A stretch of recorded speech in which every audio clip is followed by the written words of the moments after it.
Selamat pagi, kembali bersama saya Pascal Tetol dalam Ruang Refleksi. Saya tahu bahwa saya tidak tahu apa-apa. Saudara semua, semakin kita masuk ke dalam sebuah peristiwa, sebuah objek, betul-betul di kedalamannya dengan akal, dengan kehendak, dengan hati, dengan kacamata iman, maka kita akan sampai ke sebuah panorama tak terbatas. Kita bahkan tenggelam dan tidak bisa berkata apa-apa. Bahkan pengetahuan kita seolah-olah hanya setitik debu. Maka sebagai umat beragama, kita kemudian takjub kepada Tuhan. Tuhan kita, Tuhan yang luar biasa. Melalui iman kita, kita percaya Tuhan meminta kita untuk terlibat secara aktif, kreatif, penuh inovatif dalam kehidupan bersama.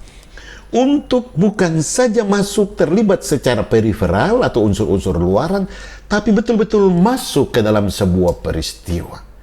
Untuk apa? Untuk menemukan nilai-nilai, kebenaran-kebenaran, prinsip-prinsip yang Tuhan inginkan kita hidupkan demi kepentingan banyak orang. Maka sejatinya orang beriman adalah orang yang tenang di hadapan Allah karena takjub kepada kebesaran Allah. Ketika ia masuk ke dalam sebuah peristiwa di dalam dan bersama Tuhan, maka sungguh ia akan menghargai alam, dia menghargai manusia siapapun juga. Orang seperti ini akan irit untuk mengkritik orang lain karena dia berkeyakinan di dalam diri siapapun juga dia, dengan latar belakang apapun itu, ada nilai-nilai, ada pesan yang Tuhan ingin kita ungkap menjadi sebuah kebenaran bersama demi kepentingan bersama. Saudara semua, maka sebenarnya mudah sekali kita bisa berkaca sejauh mana kita masuk terlibat aktif, care, ya, merasa memiliki terhadap sebuah peristiwa, terhadap sebuah persahabatan.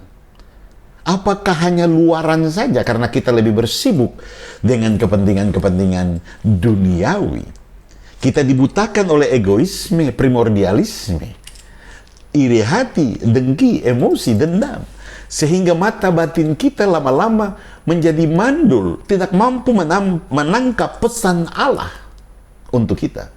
Karena itu dengan sangat mudah kita jatuh kepada penghakiman kepada orang lain, dan kita juga jatuh kepada kita merasa diri kita lah yang paling sempurna. Maka belum terlambat untuk kita masing-masing terlibat aktif untuk peristiwa sesederhana apapun. Bukan untuk mencari siapa benar, tapi betul-betul menemukan kehendak Tuhan demi kepentingan bersama. Maka tentu sebagai insan pendidik atau sebagai umat manusia, kita diminta untuk terus bergerak. Bukan sekedar berpindah satu kepada yang lain secara periferal, secara unsur luaran, tapi sungguh-sungguh aktif. Aktif masuk dan terlibat untuk menjadi saluran berkat, untuk menemukan kebenaran-kebenaran sejatinya dari Tuhan.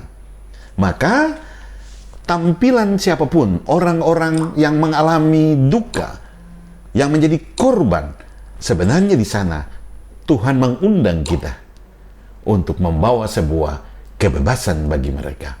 Maka ketika kita acuh terhadap peristiwa itu, sebenarnya kita tidak lagi beriman kepada Tuhan.